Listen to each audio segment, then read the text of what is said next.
Hello, great people of Nigeria. Welcome to the Leadership Clinic.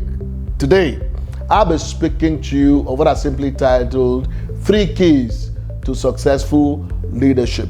Leadership is not about positions. It's not about titles. It's not about long hours of work. Leadership is simply about relationships. And the interesting thing is that there are 3 levels of relationships that if you can understand how to be able to gain influence across board, these levels of relationships, it will put leadership in your hand. The ability to lead others will literally be owned by you and your brand. And so the first of it all is influence with superiors. Influence with those who are older, who are those who are in higher positions. Influence with the authorities. Influence with those who actually make things happen within society. Your ability to be respectable at those levels is one of the most interesting areas that can bring you out as a leader. If you're in an organization, working in a business environment, what is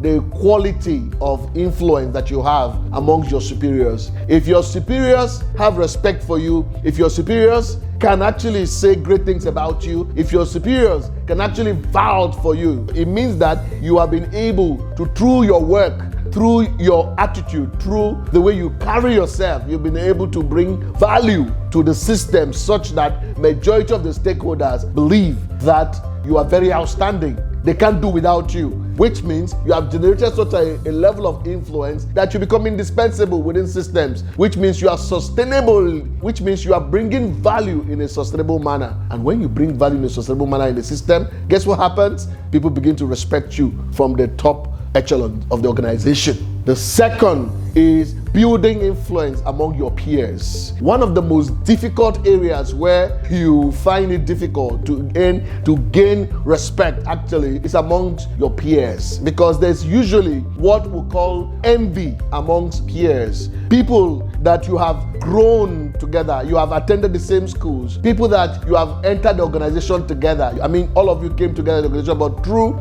the surge of great work, hard work, smart work over time, you have distinguished yourself. Guess what? The only way that you can continue to sustain influence amongst your peers is when you wear the cap of humility, when you wear the cap of patience, when you wear the cap of actually being able to encourage them, being able to show up for them when they need you around. And guess what? When you are able to support them the best way that you can. When you build influence amongst your colleagues, what happens is that they show you respect. And when they show you respect, it means that, guess what? You know what you do. You know your subject matter, and you have been able to show excellence over time. And you do it in humility. And at the end of the day, they will all support you. And the last element is gaining influence with your subordinates, gaining respect and influence from your employees, gaining respect and influence from the citizens. I mean, those who look up to you. The moment you are able to win them over, trust me,